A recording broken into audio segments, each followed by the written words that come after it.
Congrats in advance. Ano ba? Advance ano? Oh, true. Proud of you.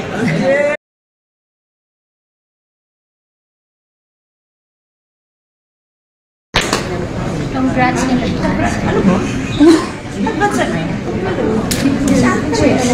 Oh, true. Proud of you. Sure ako umabot din sa ganito. Dito ka na. Pagkaalis pa. Huwag kang aalis. Ay, kayo pala magkakasama. Wala ko sa kasi makasama. Wala ko lang. 1, 2, 3, smile. Isa pa. 1, 2, 3.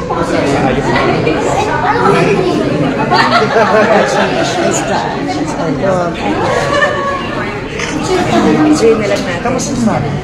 Kayo naman. Ayun, pagod sa work. Ayun. Penta sa work. Pero doon siya happy. Ang happy siya. na po. Mahal ko na kasi baka itong kwento na ibig sabihin hindi ako magbe-best actor.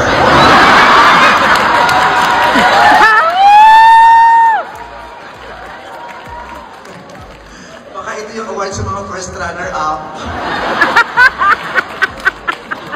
Baka sayang naman yung outfit at saka sikat naman siya, paakyatin na natin siya for star value of the movie. Oh my God! Pero po, special jury citation, maraming salamat sa pagkilala at sinishare ko to sa mga kapwa ko artista sa pelikulang to. I also share this to Eugene Domingo, who I strongly and absolutely believe also deserve to be at least nominated for the Best Supporting Actress.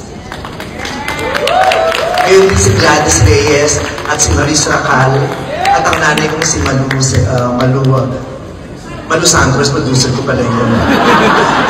Malu de Guzman. Si Malu Santos ay artista. Maraming salamat po talaga. Hindi ko alam kung ano sasabihin ko, pero gusto kong i-share to sa nanay ko. Nanay, may award tayo, mabigat na mabigat. Meron ka na namang i-display at pupunasan at pagmamalaki sa mga kasama mo sa simbahan habang ipinaglulusahan niyo ako. At naalay ko rin to sa aking asawa na si Ayon Perez. Siya pinakamasaya dito. Maraming salamat. At inaalay ko to sa lahat ng bahagi ng LGBTQIA+ community. Para sa ating lahat to, maraming salamat sa Metro Manila Film Festival at kinikilala niyo ako at ang kakayahan ko, isang baklang performer. Maraming salamat.